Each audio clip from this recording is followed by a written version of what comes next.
యేసుక్రీస్తు వారి నామంలో చేరువచ్చిన అందరికీ వందనాలు. దేవుని యొక్క మహాకృపను బట్టి మనందరం ఈ విధంగా మనం దేవుని యొక్క సన్నిధిలోనికి రాగలిగాం. మరి దేవుని యొక్క కృపను బట్టి మనం దేవుని సన్నిధిలో ఉన్నాం. ఈరోజు మనం ఈ విధంగా మాట్లాడుకోగలుగుతూ ఉన్నాం అంటే దేవుని యొక్క కృప మాత్రమే.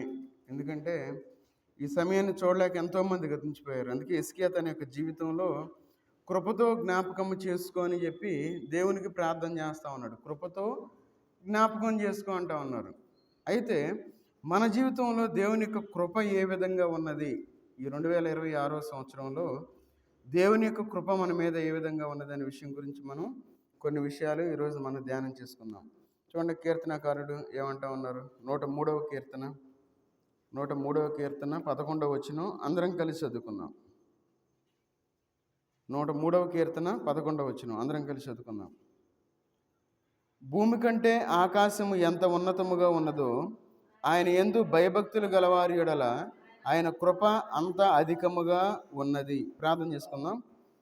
మహోన్నతుడైన దేవా, సర్వాధికారి అయిన దేవా, నీకు వందనాలు తండ్రి.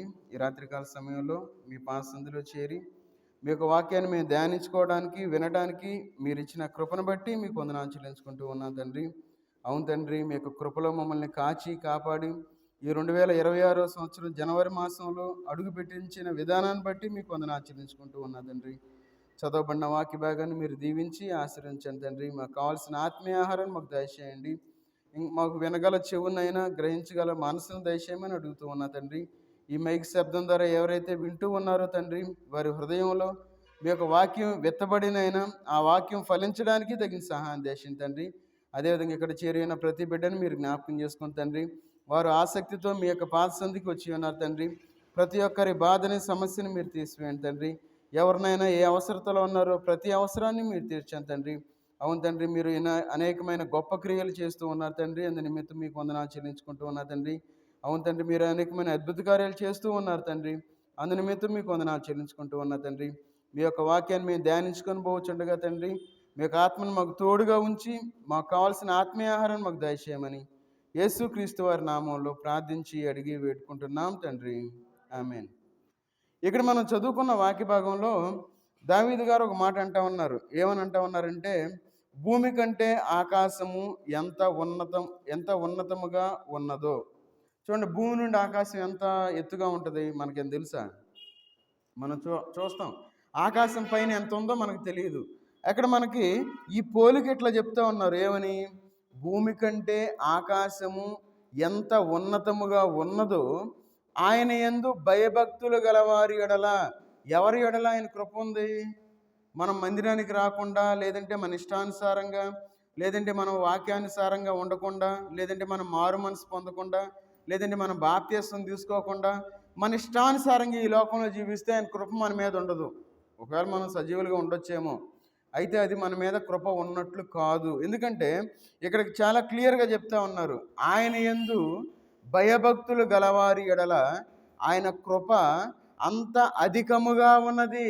ఎంత అధికముగా ఉన్నది అని మనం ప్రశ్నించుకున్నట్లయితే, ఆయన కృప భూమికి ఆకాశానికి ఎంత మధ్యలో ఎంతైతే గ్యాప్ ఉన్నదో, ఎంతైతే దూరం ఉన్నదో అంత కృప కలిగిన దేవుడు మన దేవుడు.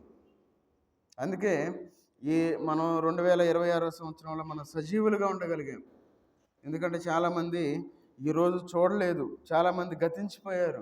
కానీ దేవుని యొక్క కృప అని మనం అర్థం చేసుకోవాలి. అయితే ఆ కృపను మనం కలిగి ఉండాలంటే కండిషన్ ఏంటంటే, ఆయన యందు మనం భయభక్తులు కలిగి ఉండాలి. ఏదో నామకార్థమైన భక్తిని మనం కలిగి భయం లేని జీవితాలు మనం కలిగి ఉన్నట్లయితే అది దేవుని యొక్క కృప కాదు అని మనం చెప్పుకోవాలి. చూడండి, 1 కొరింథీ రాసిన పత్రిక 15వ అధ్యాయము. 1 కొరింథీయులకు రాసిన పత్రిక 15వ అధ్యాయము 10వ వచనం తీసిన చదవండి. మరియు అన్యజనులారా ఆయన ప్రజలతో సంతోషించుడి కాదు, అయినను నేనేమై ఉన్నానో అది దేవుని కృప వల్లనే అయి ఉన్నది. మరియు నాకు అనుగ్రహింపబడిన ఆయన కృప నిష్ఫలము కాలేదు కానీ వారికందరికంటే నేను ఎక్కువగా ప్రయాసపడినది నేను కాదు, నాకు తోడయ్యున్న దేవుని కృపయే. దేవుని కృప మనకు తోడుగా ఉంటే మనం ప్రయాసపడేవారుగా ఉంటాం. చూడండి, అక్కడ కండిషన్ ఇక్కడ కనబడతా ఉంది. ఏమనంటే, నేనేమై ఉన్నానో అది దేవుని కృప వలననే అయి ఉన్నాను. ఈ లోకంలో మనం చేసే ఉద్యోగాల వల్ల కాదు, లేదంటే మనకున్న ఆస్తిపాస్తుల వల్ల కాదు, లేదంటే మనకు కలిగి ఉన్న దాని వల్ల కాదు మనం బాగుంది. దేవుని యొక్క కృప అని మనం అర్థం చేసుకోవాలి. అందుకన్నాడు, నేనేమై ఉన్నానో అది దేవుని కృప వలననే అయి ఉన్నాను. చూడండి, తర్వాత ఒక మాట అంటున్నాడు, నాకు అనుగ్రహింపబడిన ఆయన కృప నిష్ఫలము కాలేదు. దేవుని కృప ఎప్పుడు నిష్ఫలముగా ఉండదు. మన జీవితాలు ఫలము లేని జీవితాలుగా ఉన్నాయి అంటే దానికి కారణం అంటే దేవుని కృప కాదు, నిష్ఫలము కాదు దేవుని కృప. ఆ విషయాన్ని మనం అర్థం చేసుకోవాలి. మనం ఫలము కలిగిన వారుగా ఉండాలి. ఈ లోకంలో ఫలము లేని జీవితాలు మనం జీవిస్తూ ఉన్నాం. అయితే ఇక్కడ పౌలు గారు ఇక్కడ తన యొక్క పత్రికలో చెప్తా ఉన్నారు, ఏమని? నాకు అనుగ్రహించబడిన ఆయన కృప నిష్ఫలము కాలేదు, నిష్ఫలము కాలేదు. మరి మన భక్తి జీవితంలో దేవుని యొక్క కృప నిష్ఫలం ఎందుకు అయిపోతూ ఉంది? ఫలం లేని జీవితాలు మనం ఎందుకు జీవిస్తూ ఉన్నాం?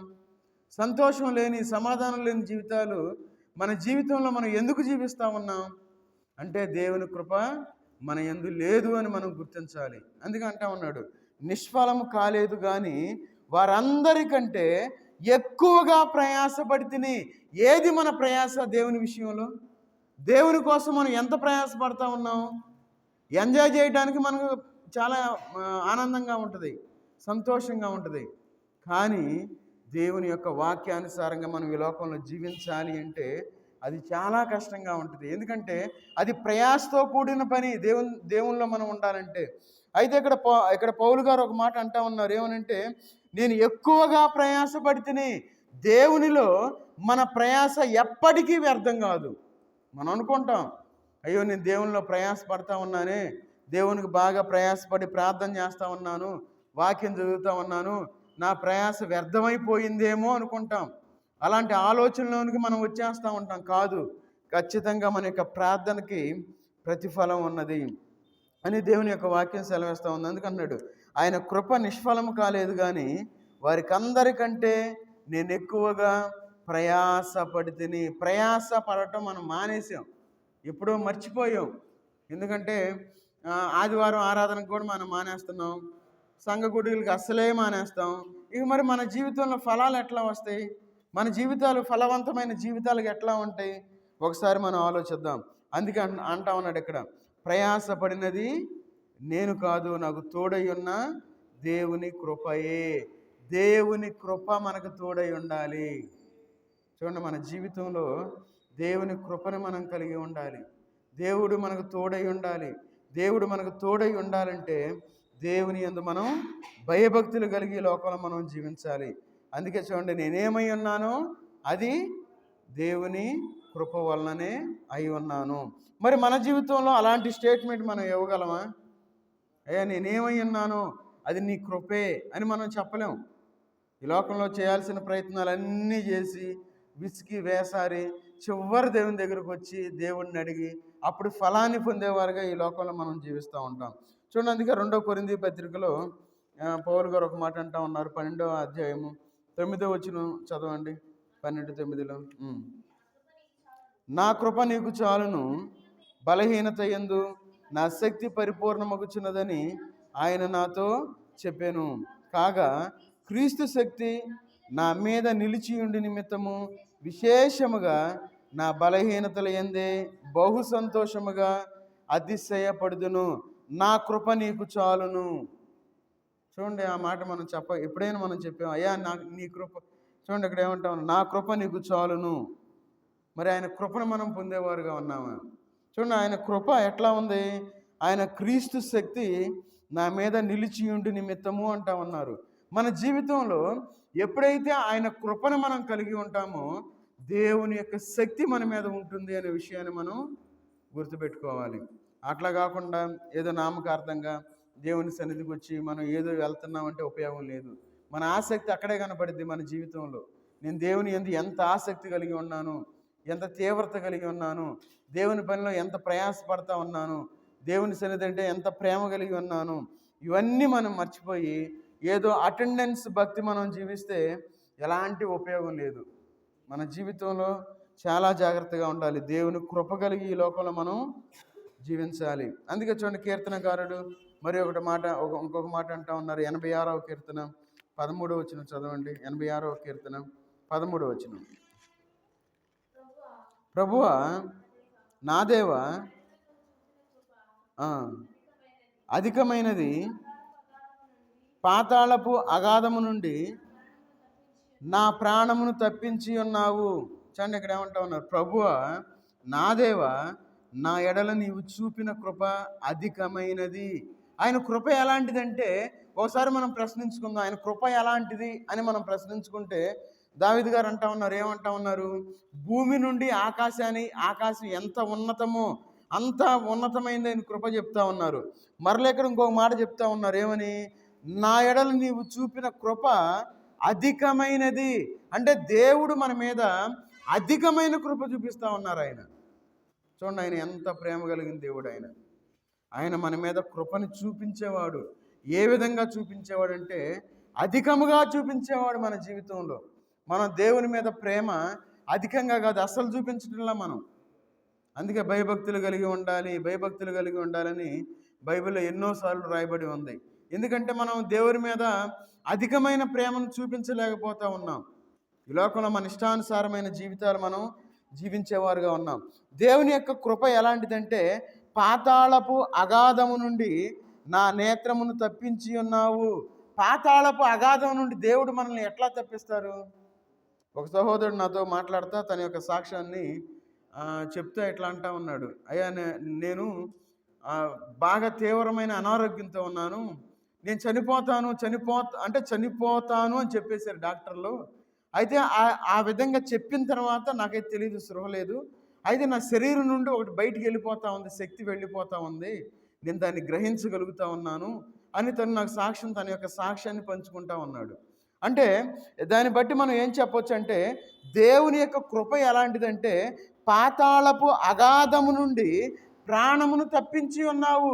అంటే డాక్టర్లు చేతులు ఎత్తేసారు, ఏమని, అయ్యా నువ్వు బ్రతకవు, నువ్వు చనిపోతావు, నేను తీసుకెళ్ళిపోండి అని డాక్టర్లు చెప్పేశారు. అయితే ఆ సహోదరుడు చెప్తే, అయ్యా నన్ను నా దేవుడు రక్షించాడని చెప్పి ఆ సహోదరుడు చెప్తా ఉన్నాడు. మన జీవితంలో పాతాళపు అగాధముల నుండి దేవుడు మనం తప్పించేవాడుగా ఉన్నాడు. ఎందుకంటే అధికమైన కృపను మన మీద చూపించే దేవుడుగా ఉన్నాడు. అయితే మనం ఈ లోకంలో జీవించేటప్పుడు దేవుని మీద మనం ప్రేమను చూపించలేకపోతా ఉన్నాం. ఈ లోకంలో మనం ప్రేమ లేని జీవితాలు మనం జీవిస్తూ ఉన్నాం. మన జీవితాలు చాలా మాదిరికరమైన జీవితాలు జీవించేవిగా ఉండాలి. అయితే మాదిరికరమైన జీవితాలు మనం కోల్పోయాం. ఎప్పుడు విశ్వాసులుగా ఉండవలసిన మనము అవిశ్వాసులుగా ఈ లోకంలో జీవిస్తూ ఉన్నాం. లోకంలో జీవించేవారు లోకంలో జీవిస్తారు. మరి విశ్వాసులుగా మనం దేవుని యొక్క సన్నిధిలో జీవించవలసిన మనము, దేవుని యొక్క కార్యాలు చూసే మనము, దేవుని యొక్క స్వస్థతను చూసే మనము దేవుని సన్నిధిలో ఉండలేకపోతా ఉన్నాం. దేవుడు మా ఇంట్లో గొప్ప కార్యం చేశాడయ్యా, కొంచెంలో ప్రమాదం తప్పిపోయింది, దేవునికి వందనాలని చెప్తారు, కానీ దేవుని సన్నిధికి రాలేని స్థితిలో మనం జీవిస్తూ ఉన్నాం. చూడండి, ఇక్కడ మన జీవితంలో ఎందుకు దేవుని యొక్క కృప అనేది మంచిదంటే, ధర్మశాస్త్రాన్ని ఎప్పుడైతే దేవుడు ఇచ్చి ఉన్నారో, ధర్మశాస్త్రం ఇచ్చిన తర్వాత 3000 మంది చనిపోతారు. 3000 మంది చనిపోతారు. చూడండి, నిర్గమాకాండం 32వ అధ్యాయము చూద్దాం, దేవుని యొక్క వాక్య భాగంలో నుండి. నిర్గమాకాండం 32వ అధ్యాయము 28వ వచనం తీసిన చదవండి. లేవీయులు ఆ దినమున ఇంచుమించు 3000 మంది కూలిరి. చూడండి, ఇక్కడ ఒక మాట మనకు కనపడతా ఉంది. ఎప్పుడైతే ధర్మశాస్త్రం వచ్చిందో, ధర్మశాస్త్రం మనిషిని రక్షించలేకపోయింది. ధర్మశాస్త్రం పాపం అంటే ఇది అని చూపించింది. ధర్మశాస్త్రం పాపం వల్ల చనిపోతారు, మీరు చనిపోవాల్సిందని చెప్పి మరణం 3000 మందికి వచ్చింది అక్కడ. అదే మనం చదువుకుంటా ఉన్నాం. ఏమనంటే, ఆ దినమున ప్రజల్లో ఇంచుమించు 3000 మంది కూలిరి, అంటే చనిపోయారు. ధర్మశాస్త్రం మనిషిని రక్షించలేకపోయింది. అయితే దేవుని యొక్క కృప వలన మనం ధర్మశాస్త్రం కింద లేము. ఒకవేళ ధర్మశాస్త్రం కింద ఉంటే, ఒకవేళ మనం దేవునికి మన యొక్క అర్పణ విషయంలో, కృతజ్ఞతార్పణల విషయంలో కానీ, ఒకవేళ దేవుని సన్నిధికి వచ్చే విషయంలో కానీ, సమయాన్ని పాటించే విషయంలో కానీ, మనం భయభక్తుల విషయంలో కానీ, పరిశుద్ధత విషయంలో కానీ స్పాట్లో మనకి ఏమొచ్చేదంటే దేవుని యొక్క శిక్ష మనం అనుభవించేవారుగా ఉండేవాళ్ళం. అయితే దేవుని యొక్క కృపా సువార్తలో మనం ఉన్నాం. అదే కృపయే సువార్త. చూద్దాం ఆ మాట చూడండి. అపోస్తుల కార్యాలు 2వ అధ్యాయము, అపోస్తుల కార్యాలు 2వ అధ్యాయము 41వ వచనం చదవండి. 2:41.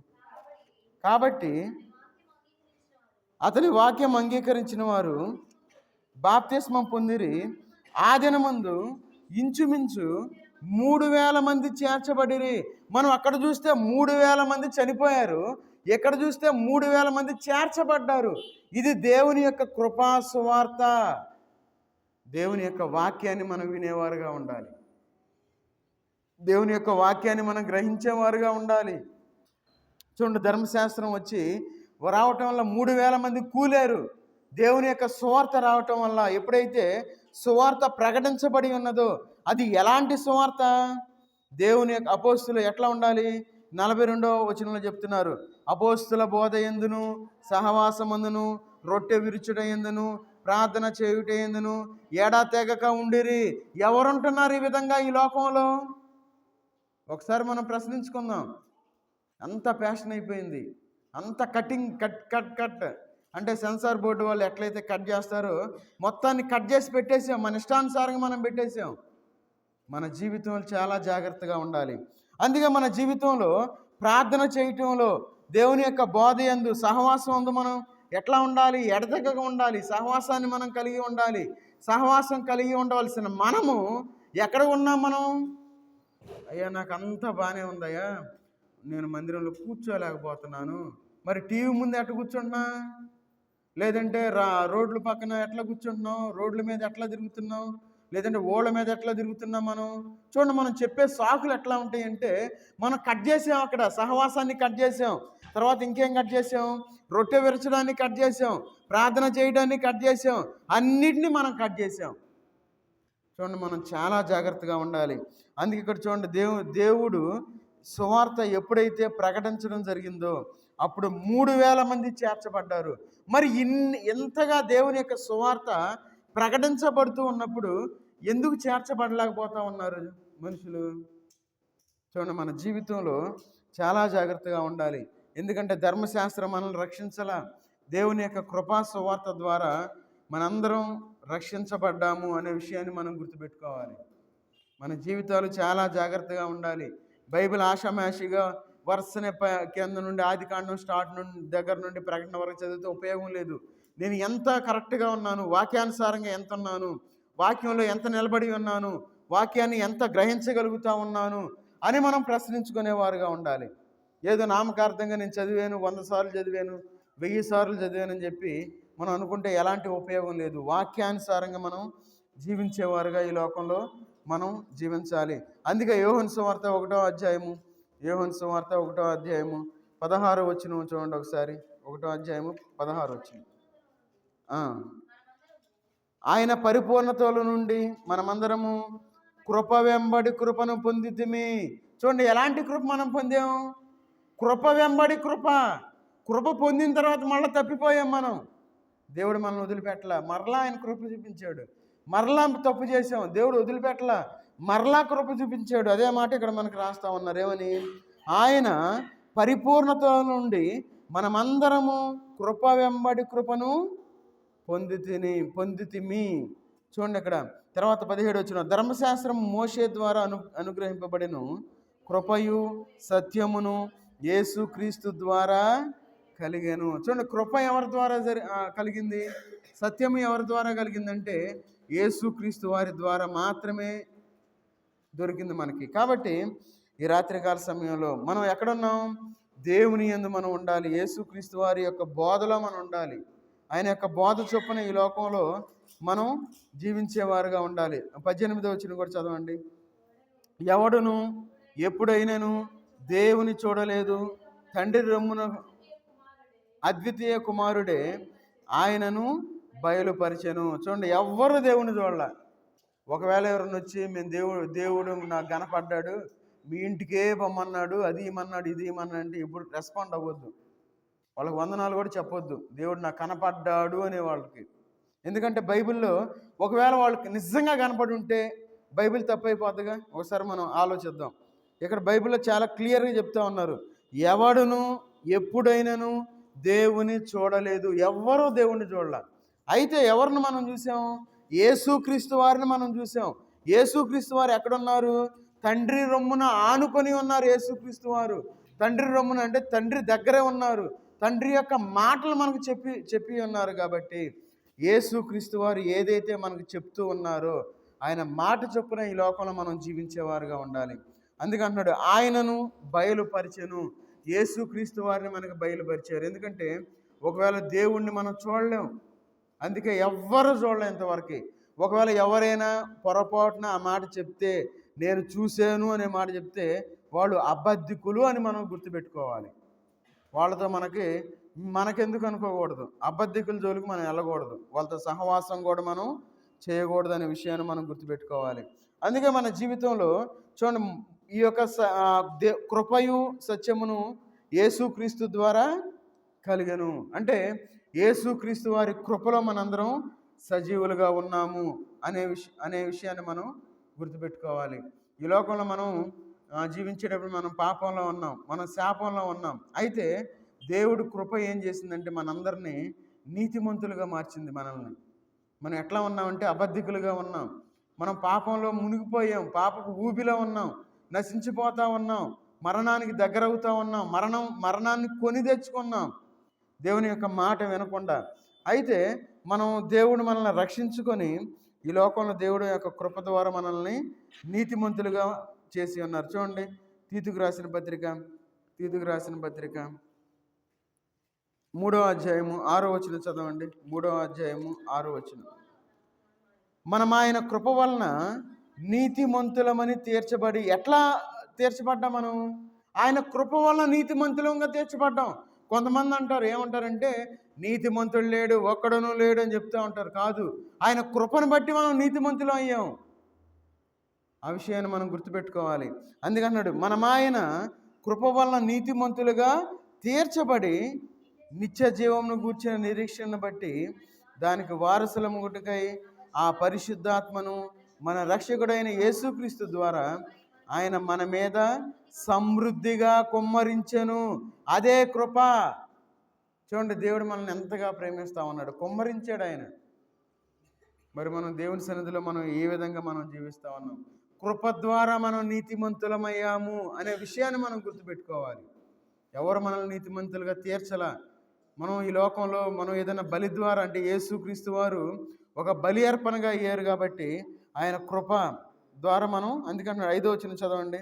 మనము నీతిని అనుసరించి చేసిన క్రియల మూలముగా కాక తన కనికరము చొప్పుననే పునర్జన్మ సంబంధమైన స్నానము ద్వారాను పరిశుద్ధాత్మనుకును నూతన స్వభావము కలుగజేయుట ద్వారాను మనలను రక్షించెను. చూడండి, మనము నీతిని అనుసరించి చేసిన క్రియల మూలము కాక, మన క్రియల మూలాన మనం నీతిమంతులం కాదు. కొంతమంది ఈ లోకంలో అనుకుంటారు ఏమనంటే, మంచి పనులు చేస్తే మేము నీతిమంతులం అయిపోతాం అనుకుంటారు. కాదు, మన జీవితంలో దేవుని యొక్క కృప ద్వారా మనం నీతిమంతులం అవుతాము అనే విషయాన్ని ఇక్కడ తీతుకు రాసిన పత్రికలో మనకి సెలవిస్తూ ఉన్నారు. అందుకే చాలా క్లియర్గా చెప్తా ఉన్నారు, మనం ఆయన కృప వలన నీతిమంతులమని తీర్చబడి. మనం తీర్చబడ్డాం. ఎట్లా తీర్చబడ్డాం? నీతిమంతులుగా మనం తీర్చబడ్డాం. మనం నీతిని కలిగిన జీవితాన్ని మనం జీవించేవారుగా ఉండాలి. అందుకంటాడు, నూతన స్వభావము కలుగజేయుట ద్వారాను మనలను రక్షించాను. ఏది మన యొక్క నూతన సంవత్సరంలో అడుగుపెట్టాం, మన స్వభావం మారలా. అదే మాటలు మనం మాట్లాడుతూ ఉన్నాం, బాప్తీసం తీసుకున్నాం.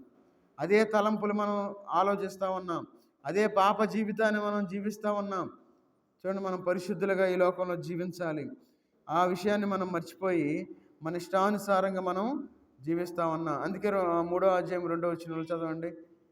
ప్రతి సత్కారం చేయడానికి సిద్ధపడి ఉండవలననియు మనుషులందరి ఎడల సంపూర్ణమైన సాత్వికమును కనపరచుచు ఎవరిని దూషింపక జగడ మాడని వారును శాంతులనై ఉండవలననియు వారికి జ్ఞాపకము చేయును. మర్చిపోయాం మనం, గుర్తులేదు, మళ్ళీ జ్ఞాపకం చేయాలి. అమ్మా నువ్వు జగడం ఆడుతున్నావు, జాగ్రత్తగా ఉండు. ఎందుకంటే నువ్వు బాప్తీసం తీసుకున్నావు, నువ్వు రక్షణ పొందావు, నువ్వు నీతిమంతురాలుగా మార్చబడ్డావు. చూడండి, అదే ఇక్కడ అంటా ఉన్నారు, ఏమని?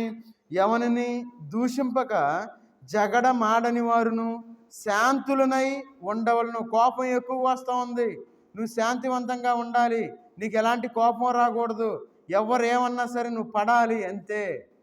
చూడండి, ఒకళ్ళు ఏదన్నా ఒక మాట అన్నారనుకోండి, మనకి ఎంత కోపం వచ్చిద్దో, ఎంతగా ఊగిపోతాము. నన్ను ఎందుకు అనాలి, మా పిల్లల్ని ఎందుకు అనాలి, మా ఆయన్ని ఎందుకు అనాలి, మా భర్తను ఎందుకు అనాలి, లేదంటే మా అత్తని ఎందుకు అనాలి, ఎంతగా ఊగిపోతాము. శాంతిపరులై ఈ లోకంలో మనం జీవించాలి. కాబట్టి ఈ రాత్రికాల సమయంలో దేవుని కృప వలన మనం నీతిమంతులుగా అయ్యాం. ఎవరైతే నీతిమంతులుగా ఈ లోకంలో జీవిస్తూ ఉన్నారో ప్రతి ఒక్కరూ జగడమాడేవారుగా ఉండకూడదు, ప్రతి ఒక్కరూ శాంతిపరులుగా ఉండాలి అని దేవుని యొక్క వాక్యం మనకి సెలవిస్తూ ఉంది. ఎందుకంటే ఈ కృప అనేది ఎలాంటిదంటే, చూడండి, ఎఫెసీ రాసిన పత్రికలో చెప్తా ఉన్నారు. ఎఫెసీ రాసిన పత్రిక 2వ అధ్యాయము, ఎఫెసీలకు రాసిన పత్రిక 2వ అధ్యాయము 8వ వచనం తీసినారు, చదవండి. మీరు విశ్వాసము ద్వారా కృపచేతనే రక్షించబడి ఉన్నారు, ఇది మీ వలన కలిగినది కాదు, దేవుని వరమే. చూడండి, ఇదేంటంట? దేవుని వరం. ఇది మన జీవితంలో దేవుడు ఒక వరాన్ని ఇచ్చాడు.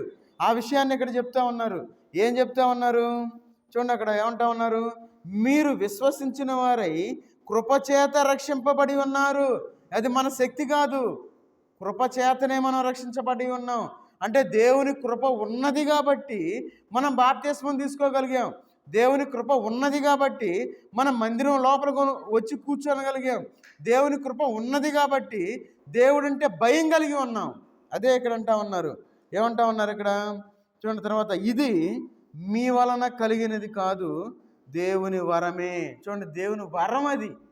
ఎంతమంది కలిగి ఉన్నారు ఈ దేవుని యొక్క వరాన్ని? వరము. చూడండి, దేవుడిచ్చే వరాన్ని మనం పొందలేని స్థితిలో మనం ఉన్నాం. కృప కలిగిన జీవితాలు మనం జీవించేవారుగా ఉండాలి. అందుకే చూడండి, 10వ వచనం చదవండి.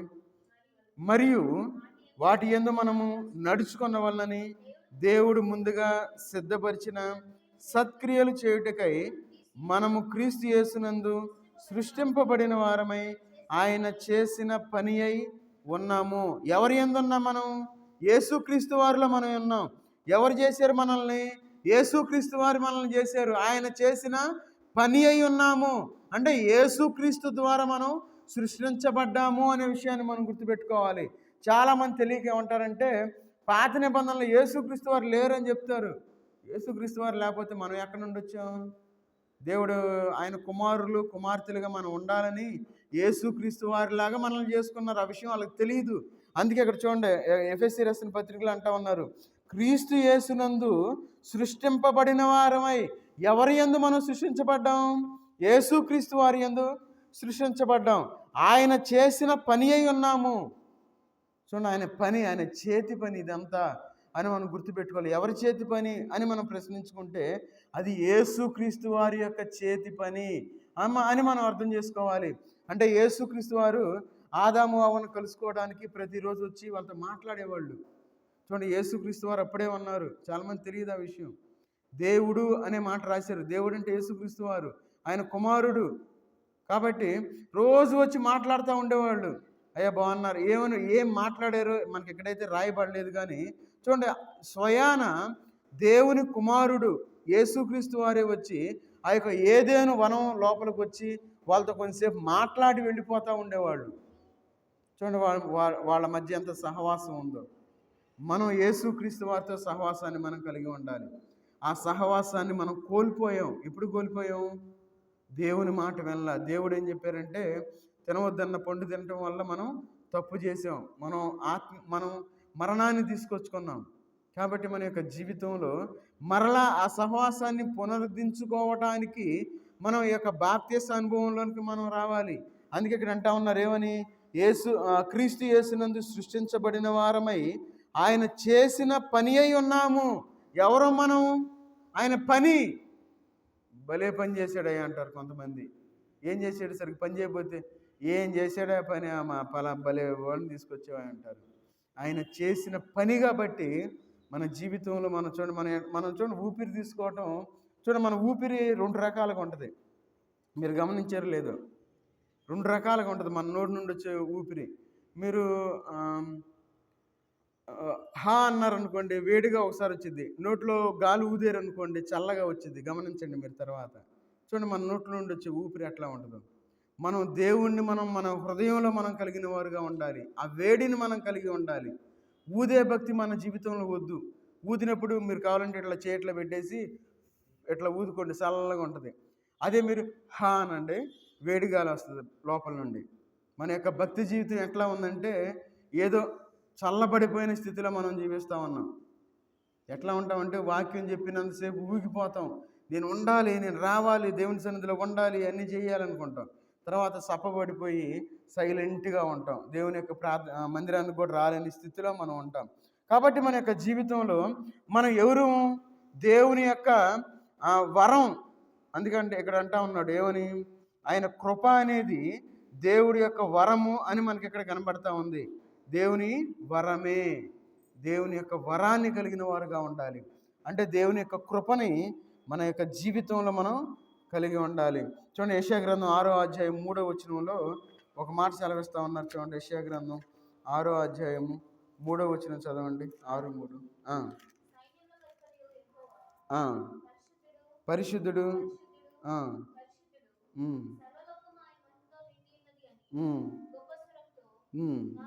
గాన ప్రతిగానములు చేయుచుండిరి.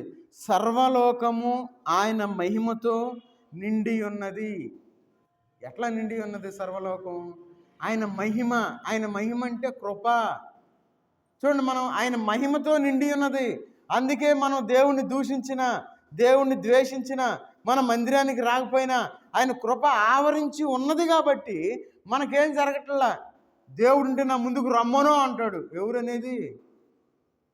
పొన్ను బాగా వేసిన వాళ్ళు ఏదైనా ఉంటారంటే, రమ్మని మీ దేవుడిని చూసుకుందాం అంటారు. దేవుడు రావాలంట ఆయన దగ్గరికి ఎదురుగా. చూడండి, మన జీవితంలో దేవుడు వస్తే అసలు నిలబడతాడా? చూసుకుందామంట. దేవుడు వస్తే ఏం చూసుకుంటాడు? చూసుకోవటం అక్కడ ఏముండదు. చూడండి, మన జీవితంలో దేవుని కృప ఉన్నది కాబట్టి దేవుణ్ణి దూషించిన సరే వాళ్ళు ప్రాణంతో ఉంటా ఉన్నారు. కాబట్టి అందుకంటున్నాడు ఇక్కడ ఏమని? ఆయన మహిమతో నిండి ఉన్నది. ఆయన మహిమ అంటే దేవుని కృపయే అని మనం అర్థం చేసుకోవాలి. ఆయన కృప సర్వ భూమిని, సర్వలోకాన్ని నిండి ఉన్నది అనే విషయాన్ని మనం గుర్తుపెట్టుకోవాలి. ఆ విధంగా నిండి ఉన్నది కాబట్టి మనందరం సజీవులుగా ఉన్నాం. ఒకవేళ మనం దేవుణ్ణి నమ్ముకోకపోయినా, ప్రార్థన చేయకపోయినా, వాక్యం చదవకపోయినా, మందిరానికి రాకపోయినా, యేసుక్రీస్తు వారి దేవుడు అని నమ్మకపోయినా, ఆయన మహిమతో నిండి ఉన్నది కాబట్టి మనం సజీవులుగా ఉండగలిగాం. ఆ విషయాన్ని మనం గుర్తుపెట్టుకోవాలి. ఎందుకంటే దేవుని యొక్క కృప, అది ఆయన యొక్క మహిమ ఆ విధంగా ఈ లోకంలో ఉన్నది. ఎందుకంటున్నాడు పరిశుద్ధుడు, పరిశుద్ధుడు, పరిశుద్ధుడు, సర్వలోకమైన మహిమతో నిండి ఉన్నదని చెప్పి గొప్ప స్వరముతో గాన ప్రతిగానములు చేయుచుండిరి. మన జీవితాలు చాలా జాగ్రత్తగా ఉండాలి. ఆయన కృపలో మనం జీవిస్తూ ఉన్నాం. చూడండి, ఎందుకంటే తీతుకు రాసిన పత్రిక 2వ అధ్యాయము ఒకసారి చూద్దాం. 2:11 చదవండి. తీతుకు రాసిన పత్రిక 2వ అధ్యాయము 11వ వచనం చదవండి. సమస్త మనుషులకు దేవుని కృప ప్రత్యక్షమై, చాలు. ఇక్కడ చూడండి, ఇక్కడ ఏమంటా ఉన్నారు? ఏమని అంటా ఉన్నారు? ఏలయనగా సమస్త మనుషులకు రక్షణకరమైన దేవుని కృప. ఇక్కడ ఒక మాట అంటా ఉన్నారు. ఏమంటా ఉన్నారు? సమస్త మనుషులకు. సమస్త మనుషులు అంటే దేవుణ్ణి నమ్మని వాళ్లకు అనే మాట మనం గుర్తుపెట్టుకోవాలి. సమస్త మనుషులకు ఏముంది అక్కడ? రక్షణకరమైన దేవుని కృప ప్రత్యక్షమై. ఆయన కృప ప్రత్యక్షమైంది. ఎవరికి? సమస్త మనుషులకు ప్రత్యక్షమైంది. చూడండి, యేసుక్రీస్తు వారి ద్వారా యేసు అనే కృప మనందరికీ ప్రత్యక్షమైంది. యేసుక్రీస్తు వారు. ఆ విషయాన్ని మనం గుర్తుపెట్టుకోవాలి. ఈ లోకంలో మనందరం అనుకుంటాం, ఏమనుకుంటామంటే, ఏదోనయ్యా పలానా మందుల షాప్కి వెళ్ళాను, ట్యాబ్లెట్ వేసుకున్నాను, అప్పుడే తగ్గిపోయింది. అందుకు కాదు తగ్గిపోయింది, దేవుని కృపాది. చూడండి, ఈ లోకంలో మనం జీవించేటప్పుడు సహజంగా మనం అనుకుంటాం, ఏమనుకుంటాం, అయ్యా పలానా వాళ్ళు, అయ్యా మంచివాళ్ళు, మంచివాళ్ళు కరెక్టే, దేవుని కృప లేకపోతే మనం ఏమీ చేయలేము. కాబట్టి ఈ యొక్క రాత్రికాల సమయంలో మనందరం ఆయన కృప మన మీద సమృద్ధిగా ఉన్నది, ఆయన కృపను మనం గుర్తించేవారుగా ఉండాలి. ఆయన కృపను కుమ్మరించినట్లు మనం చూస్తూ ఉన్నాం. అది దేవుని యొక్క కృప, దేవుని యొక్క వరము అనే విషయాన్ని మనం గుర్తుపెట్టుకోవాలి. కాబట్టి మనందరం దేవుని యొక్క కృప వలన మనం సజీవులుగా ఉన్నాం. ఆ విషయాన్ని ఒక్కసారి మనం ఆలోచిద్దాం. ఎన్నిసార్లు దేవుడు మనల్ని అనారోగ్యం వచ్చినప్పుడు, ఎన్నిసార్లు దేవుడు మనల్ని కాపాడాడు, ఎన్నిసార్లు ప్రమాదాల నుండి దేవుడు మనల్ని బయటపడవేశాడు, ఎన్నిసార్లు మన యొక్క సమస్యల నుండి బయటపడవేశాడు, ఎన్నిసార్లు మన యొక్క అప్పుల నుండి దేవుడు బయటపడవేశాడు. చూడండి, ఎన్నోసార్లు దేవుడు తన యొక్క కార్యాలు చేశాడు. మరి మనం ఎన్నిసార్లు మనం దేవుని సన్నిధికి వచ్చాం? మనకి ఏ గ్యారంటీ లేదు. మనం కొనే టీవీకి గ్యారంటీ ఉంది, ఫ్రిడ్జ్కి గ్యారంటీ ఉంది, మనం ఏ వస్తువు కొన్న గ్యారంటీ ఉంది, కానీ మనిషికి గ్యారంటీ లేదు. గ్యారంటీ లేని మనిషి దేవుని మీద ఆధారపడాలి. అయితే మనం ఎందుకు ఆధారపడలేకపోతా ఉన్నాం? కాబట్టి ఈ రాత్రికాల సమయంలో మనందరం దేవుని కృప వలన మనందరం సజీవులుగా ఉన్నాము అనే విషయాన్ని మనం గుర్తుపెట్టుకోవాలి. ఆయన కృప కోసం మనం ప్రార్థించేవారుగా ఉందాం. అందరూ తల వంచినట్లయితే ప్రార్థన చేసుకొని మనం ముగించుకుందాం. మహోన్నతుడైన దేవా, సర్వాధికారి అయిన దేవా, నీకు వందనాలు తండ్రి. ఈ రాత్రికాల సమయంలో మేమందరం మీ సన్నిధిలో చేరి మీ యొక్క వాక్యాన్ని మేము ధ్యానించుకోవడానికి, వినడానికి మీరు ఇచ్చిన కృపను బట్టి మీకు వందనాలు చెల్లించుకుంటూ ఉన్నా తండ్రి. అవును తండ్రి, మీరు మా అందరిని కృపలో మమ్మల్ని అందరినీ కాచి కాపాడి భద్రపరిచి ఈ యొక్క లోకయాత్రలోనైనా యుద్ధ రంగంలో మేము జీవిస్తూ ఉన్నా తండ్రి. అయితేనైనా మేమందరం ఈ విధంగా జీవించడానికి, సజీవులుగా ఉండడానికి మీరు చూపిన కృపను బట్టి మీకు వందనాలు చెల్లించుకుంటూ ఉన్నా తండ్రి. అవును తండ్రి, ఈ లోకంలో మేము నీతిమంతులుగా తీర్చబడ్డాము అంటే దానికి కారణం దేవుని కృపయే అని చెప్పి మీరు సెలవిస్తూ ఉన్నారు తండ్రి. అవును తండ్రి, మేమునైనా ఈ లోకంలోనైనా పాపంలో, శాపంలో, కొట్టబడిన స్థితిలో మేము ఉన్నప్పుడు తండ్రి, మా మీద జాలిపడిన ఆయన యేసుక్రీస్తు వారిని ఈ లోకానికి పంపించి మీరు మాకు ఇచ్చిన ఆ యొక్క రక్షణను బట్టి మీకు వందనాలు చెల్లించుకుంటూ ఉన్నా తండ్రి. ఇంకా ఎవరైతేనైనా మిమ్మల్ని నమ్ముకోకుండా లోకంలో జీవిస్తూ ఉన్నారో ప్రతి ఒక్కరిని మీరు జ్ఞాపకం చేసుకుని తండ్రి, వారి మనసులు మారడానికి తగిన సహాయం చేసిన తండ్రి. ఎన్నో సమస్యల నుండి, ఎన్నో అనారోగ్య పరిస్థితుల నుండి, ఎన్నో ప్రమాదాల నుండి మీరు బయటపడవేశారు తండ్రి. ఆ విషయం అలా జరగడానికి కారణం దేవుని కృప అని గ్రహించే ఆ యొక్క మనసును కలుగు చేయమని అడుగుతూ ఉన్నా తండ్రి. అవును తండ్రి, సమస్త మనుషులకునైనా మీరు కృపను ఇచ్చినందుకు మీకు వందనాలు చెల్లించుకుంటూ ఉన్న తండ్రి. ఇక్కడ చేరిన ప్రతి కుటుంబాన్ని మీరు జ్ఞాపకం చేసుకుని తండ్రి, మీ కృపలో కాచి కాపాడి నడిపిస్తూ ఉన్నందుకు మీకు వందనాలు చెల్లించుకుంటూ ఉన్న తండ్రి. యవన బిడ్డలు మీరు జ్ఞాపకం చేసుకుని తండ్రి, వారి యవన కాలంలోనైనా జీవితంలో స్థిరపడలాగిన తగిన సహాయం దయచేయండి తండ్రి. వారు మంచి జీవితంలో జీవించడానికి తగిన సహాయం దయచేయండి తండ్రి. త్రొట్టుపడకుండానైనా, అపవాదికి చోటు ఇవ్వకుండా మీ వైపు చూసేవారుగా ఉండడానికి తగిన సహాయం దయచేయమని అడుగుతూ ఉన్నా తండ్రి. ఇంకా నేను వారికి మంచి ఉద్యోగాలు రావడానికి తగిన సహాయం దయచేయండి తండ్రి. ముఖ్యంగానైనా యవనస్తులనైనా లోకంలో కలిసిపోయి జీవిస్తూ ఉన్నారు తండ్రి. అయ్యా, లోకం కంటే మీరే గొప్పవారని ఎరిగి తండ్రి, మీ సన్నిధికి వచ్చి వారి జీవితాల్లో ఫలాలు పొందడానికి తగిన సహాయం చేసింది తండ్రి. ఇంకా ఎవరైతేనైనా విశ్వాసులుగా ఈ లోకంలో జీవిస్తూనైనా నిష్ఫలమైన జీవితాలు జీవిస్తూ ఉన్నారో ప్రతి ఒక్కరిని మీరు జ్ఞాపకం చేసుకుని తండ్రి, వారు రక్షణనైనా పొంది ఉన్నారు అనే విషయాన్ని గుర్తుపెట్టుకుని తండ్రి, వారి రక్షణ కాపాడుకోవడానికి తగిన సహాయం దయచేయమని అడుగుతూ ఉన్న తండ్రి. వృద్ధాప్యంలో ఉన్న బిడ్డలు మీరు జ్ఞాపకం చేసుకుని తండ్రి, వృద్ధాప్యంలో వచ్చే ప్రతి బలహీనతను మీరు తీసివేయమని అడుగుతూ ఉన్నాను తండ్రి. ఇంకా 10th క్లాస్ పరీక్షల కోసం సిద్ధపడే బిడ్డలు ఉన్నారు తండ్రి, వారిని మీరు జ్ఞాపకం చేసుకుని తండ్రి, ఆ పరీక్షల్లో మంచిగా రాయడానికి తగిన సహాయం చేయండి. ఇంకా ఇంటర్మీడియట్ బిడ్డలు మీరు జ్ఞాపకం చేసుకోండి, ఆ యొక్క ఎగ్జామ్స్లో వారు బాగా రాయడానికి తగిన సహాయం చేయండి. ఇంకా కాంపిటేటివ్ ఎగ్జామ్స్ కోసం ప్రిపేర్ అయ్యే బిడ్డలు మీరు జ్ఞాపకం చేసుకుని తండ్రి, వారినైనా ఆ యొక్క ఎగ్జామ్స్లో వారు ఉత్తీర్ణులు అవ్వడానికి తగిన సహాయం చేయమని అడుగుతూ ఉన్నా తండ్రి. ఈ లోకంలోనైనా ధర్మశాస్త్రం వచ్చినప్పుడు తండ్రి 3000 మంది కూలబడ్డరని చెప్పి మీరు సెలవిస్తూ ఉన్నారు తండ్రి. మీ కృపా సువార్తలో మేమందరం జీవించడానికి మీరు ఇచ్చిన ధన్యతను బట్టి మీకు వందనాలు చెల్లించుకుంటూ ఉన్నా తండ్రి. మేమందరం ధనిలుగా ఈ లోకంలో జీవించే భాగ్యాన్ని మాకు దయచేయండి తండ్రి. మేమందరం ఫలించేవారుగా ఈ లోకంలో ఉండడానికి తగిన సహాయం దయచేయండి. మైకి శబ్దం ద్వారానైనా ఎవరైతే వింటూ ఉన్నారో తండ్రి, ప్రతి ఒక్కరినైనా ఆలోచించినైనా దేవుడు మమ్మల్ని ఎంతవరకు కాచి కాపాడారు అనే విషయాన్ని గ్రహించి తండ్రి, మీ సన్నిధికి రావడానికి తగిన సహాయం చేయండి తండ్రి. అవును తండ్రి, మీరు అనేకమైన గొప్ప కార్యాలు మీరు చేస్తూ ఉన్నారు తండ్రి. అందునిమిత్తం మీకు వందనాలు చెల్లించుకుంటూ ఉన్న తండ్రి. అనేక మంది కుటుంబాల్లో నైనా మీరు అనేకమైన ఆశ్చర్యకార్యాలు జరిగిస్తూ ఉన్నారు తండ్రి. అందునిమిత్తం మీకు వందనాలు చెల్లించుకుంటూ ఉన్న తండ్రి. అవును తండ్రి, ఆరోగ్యాన్ని ఇస్తూ ఉన్నారు తండ్రి. అందునిమిత్తం వందనాలు చెల్లించుకుంటూ ఉన్న తండ్రి. ఇంకా నైనా ఎవరైతే నేను అక్కరలో ఉన్నారో ప్రతి అవసరాన్ని మీరు తీర్చమని అడుగుతున్నా తండ్రి. ఇంకా పరిచర్యలో ఎవరైతే బాల్య భాగస్తులుగా ఉన్నారో ప్రతి ఒక్కరిని మీరు జ్ఞాపకం చేసుకోండి. వారు నూరంతలుగా దీవించి ఆశీర్వించమని అడుగుతూ ఉన్న తండ్రి. ఇంకా నైనా పరిచర్యలో ఎవరైతే పని చేస్తూ ఉన్నారో నైనా వారికి మంచి ఆరోగ్యాన్ని కలుగు చేయమని అడుగుతూ ఉన్న తండ్రి. వారికి దీర్ఘాయుష్ను కలుగు చేయమని అడుగుతూ ఉన్న తండ్రి. ఇంకా ప్రతి ఒక్కరినైనా మీ యొక్క పరిచర్యలో పాలుభాగస్తులు అవ్వడానికి తగిన సహాయం దయచేయమని అడుగుతూ ఉన్న తండ్రి. అవును తండ్రి, మందిరం పరంగానైనా మీరు అనేకమైన గొప్ప క్రియలు చేస్తూ ఉన్నారు తండ్రి. అందునిమిత్తం మీకు వందనాలు చెల్లించుకుంటూ ఉన్న తండ్రి. అదే విధంగానైనా ప్రతి ఒక్క కుటుంబంలోనైనా వారు ఆశీర్వదించమని అడుగుతూ ఉన్నాను తండ్రి, దీవించమని అడుగుతూ ఉన్నా తండ్రి. అలాంటి ఫలవంతమైన జీవితాలు జీవించలాగినా తగిన సహాయం చేసిన తండ్రి. అవును తండ్రి, ఎవరు కూడా నాయన మీ యొక్క భక్తిలో మేము జీవిస్తూ ఉన్నామని చెప్పుకోకుండా నాయన నిజమైన భక్తి చేసేవారుగా ఉండడానికి తగిన సహాయం దేశమని అడుగుతూ ఉన్నా తండ్రి. మీకు సహవాసంలో నిలిచేవారుగా ఉండడానికి తగిన సహాయం దేశమని అడుగుతూ ఉన్నా తండ్రి. మిమ్మల్ని ఆరాధించేవారుగా ఉండడానికి తగిన సహాయం దేశమని అడుగుతూ ఉన్నా తండ్రి. ఇంకా మందిరానికి వస్తూ ఎవరైతే ఆగిపోయి ఉన్నారో ప్రతి ఒక్క బిడ్డ మీరు జ్ఞాపకం చేసుకుని తండ్రి. వారు మరలా తెలుసుకొని మీ సన్నిధికి రావడానికి తగిన సహాయం దయచేయమని అడుగుతూ ఉన్న తండ్రి. ఇంకా నూతనమైన ఆత్మలనైనా మీ సన్నిధికి రావడానికి తగిన సహాయం దయచేయండి తండ్రి. ఇంకానైనా మందిరంలో ఎవరైతే బాప్తిస్మం తీసుకొని ఉన్నారు తండ్రి, వారు మీ సన్నిధికి రాలేకపోతూ ఉన్నారు తండ్రి, లోకంలో ఉన్నారు తండ్రి. వారు మరలానైనా వారి యొక్క అవిశ్వాసం నుండి బయటికి వచ్చి మరల విశ్వాసుల వలె జీవించే భాగ్యం దయచేయండి తండ్రి. అయా వేషధారుల వలె జీవించకుండానైనా మీ అందునైనా విశ్వాస వీరుల వలె జీవించే భాగ్యం దయచేయండి తండ్రి. వారి రోషం పుట్టించలాగినా తగిన సహాయం చేసిన తండ్రి. వారిలో మరలా ఉద్యోగాన్ని రగిలించమని అడుగుతూ ఉన్నాను తండ్రి. వారి యొక్క ఆత్మను ఆర్పకుండానైనా వారి ఆత్మలోనైనా వర్ధిల్లడానికి తగిన సహాయం చేసిన తండ్రి. ఇక్కడ చేరిన ప్రతి కుటుంబాన్ని మీ యొక్క చేతులకు అప్పగించుకుంటూ ఉన్నా తండ్రి. నిండారుగా దీవించి ఆశీర్వించండి తండ్రి.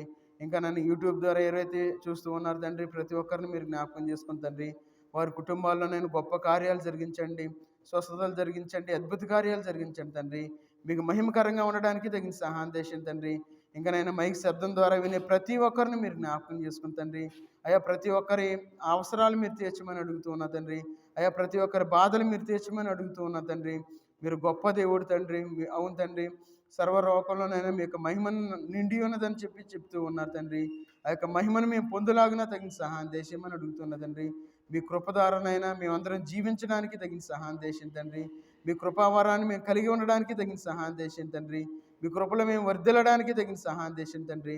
అయ్యా ప్రతి ఒక్కరినైనా దీవించి ఆశ్రయించమని, మీ యొక్క శక్తి ద్వారా మేము జీవించలాగినా తగిన సహాయం దేశమని, మీకు ఆత్మ ద్వారా మేము ఈ లోకంలోనైనా ధైర్యంగానైనా ఈ లోకంలో మీ వైపు చూసేవారుగా ఉండడానికి తగిన సహాయం దేశమని యేసుక్రీస్తు వారి నామంలో ప్రార్థించి అడిగి వేడుకుంటున్నాం తండ్రి.